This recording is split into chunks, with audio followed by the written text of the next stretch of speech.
आज की वीडियो मेरी बस एक एजम्पशन है या फिर बस एक थियरी है, हाइपोथेसिस है, जिसे तुम जो भी कहो। मेरी एक इमेजिनेशन है बेसिकली, तुम कह सकते हो। वो इस बारे में है कि आज हम क्वांटम मैकेनिक्स और क्वांटम फिलॉसफी के बारे में बेसिकली बातें करेंगे।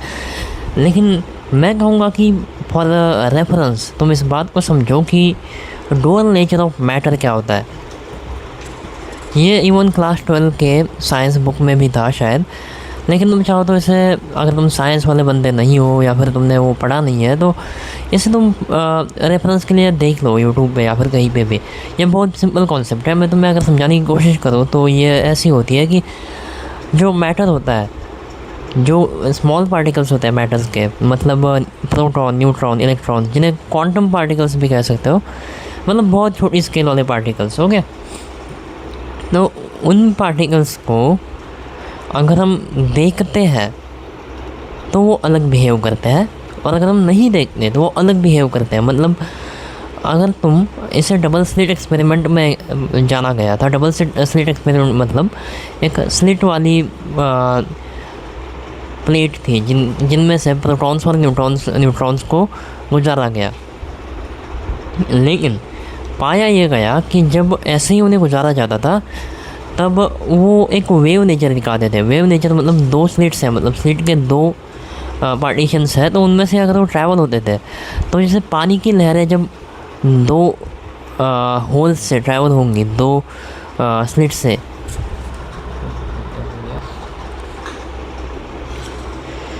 तो भले ही एक लहर हो, उसके अलग अलग पार्ट्स बनेंगे। वो एक के दो हो जाएंगे, फिर दो लहरें, चार लहरें हो जाएंगी, और इसी तरह वो बढ़ती जाएंगी अपने लेंथ के हिसाब से।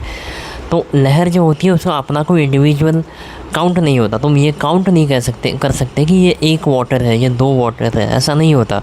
उसकी मेजरमेंट अलग होती है। बट इंडिविजुअल चीज़ें जैसे कि बॉल्स या फिर जैसे कि छोटे छोटे पार्टिकल्स, स्टोन्स, उन्हें तुम काउंट कर सकते हो। ये एक स्टोन है, ये दो स्टोन है, ऐसे तुम वेव्स को काउंट नहीं कर सकते।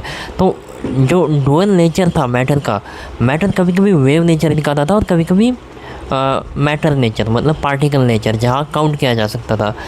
तो ये डिपेंड करता था जब तुम मैटर को देखते थे या नहीं देखते थे उस पर। अगर तुम मैटर को देखते थे तो वो वेव नेचर दिखाता था, मतलब तब वो पार्टिकल नेचर दिखाता था।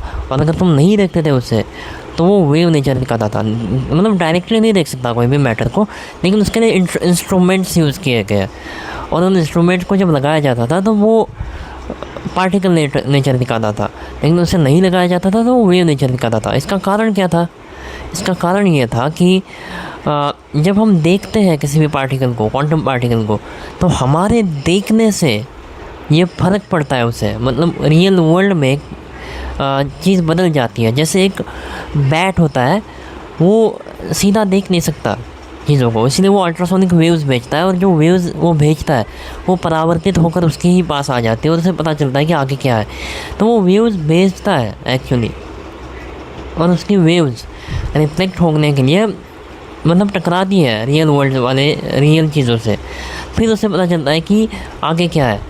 तो मान लो अगर वो जिस फ्रिक्वेंसी की वो साउंड भेज रहा है देखने के लिए, चीज़ों को समझने के लिए, उन साउंड वेव्स की फ्रिक्वेंसी से अगर कोई चीज़, बड़ी बड़ी चीज़ें तो मैटर नहीं करेंगी, अफेक्ट नहीं होगी वो, लेकिन जो छोटी छोटी चीज़ें होती हैं जो साउंड वेव्स की वजह से भी हिल जाए, जैसे कभी कभी तुमने देखा होगा कि बहुत ज़ोर के पटाखे फूट रहे हो या फिर डॉल भी बज रही हो, कुछ भी डीजे जैसा कोई बड़ा साउंड सिस्टम हो रहा हो, तो तुम्हारे घर की खिड़कियाँ जो है वो वाइब्रेट करने लग जाती है, क्योंकि साउंड वेव्स उन्हें अफेक्ट करती है। इसी तरह अगर एक बैट हो, वो किसी ऐसी चीज़ पे साउंड वेव भेज दे जो बहुत नाजुक हो, बहुत, जिनमें फ़र्क पड़ेगा बैट की अल्ट्रासोनिक वेव्स की वजह से भी, वो अलग फील करेंगे। मतलब जो शुरुआत के स्टेट्स में थी उस स्टेट में वो चीज़ें नहीं रहेंगी जब बैट की वेव्स उसके ऊपर पड़ेगी।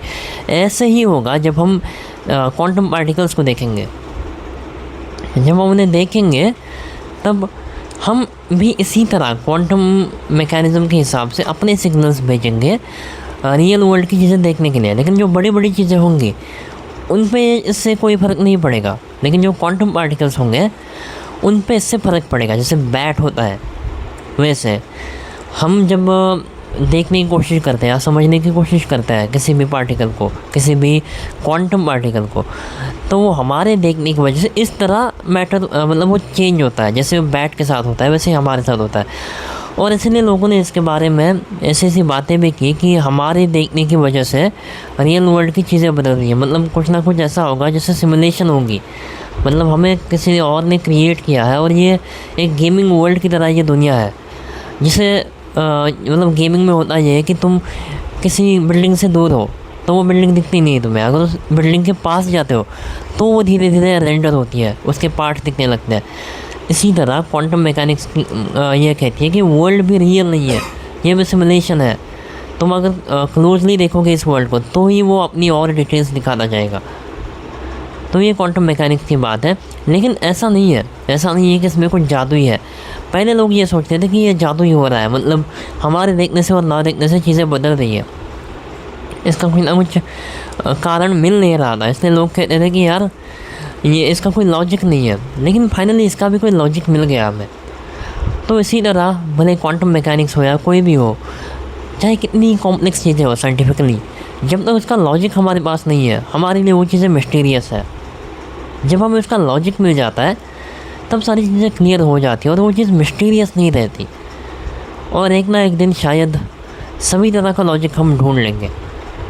सभी जो भी चीज़ें है वर्ल्ड जो वर्क करता है, वो कॉम्प्लेक्सिटीज़ जो है वर्ल्ड की, शायद हम ढूंढ लेंगे। अब मुझे भी नहीं पता हम शायद ढूंढ लेंगे या नहीं ढूंढ लेंगे, तब तक हम जिंदा होंगे या नहीं जिंदा होंगे। लेकिन इस तरह जब हम किसी चीज़ का लॉजिक समझते हैं तो वो चीज़ हमारे लिए मिस्टीरियस नहीं हो जाती। और इसी तरह क्वांटम फिलॉसफी जो है वो उसके भी राज खुल रहे हैं धीरे धीरे। तो इसके बारे में पार्ट 2 में बात करूँगा। ओके, तो फ़िलहाल के लिए इतना ही। मैं आज थोड़ा सा थक गया था लेकिन सोच रहा था कि इस बारे में बात करूँ। मैं आज ये जानना चाहता हूँ तुमसे कि तुम क्वांटम मैकेनिक्स के बारे में और क्वांटम फिलॉसफी के बारे में कितना जानते हो। ऑनेस्टली कमेंट में लिखो, जितना भी जानते हो ऑनेस्टली लिखो। ओके, इसके बारे में मैं पार्ट 2 में और बात करूँगा। Okay, so that's it for the video.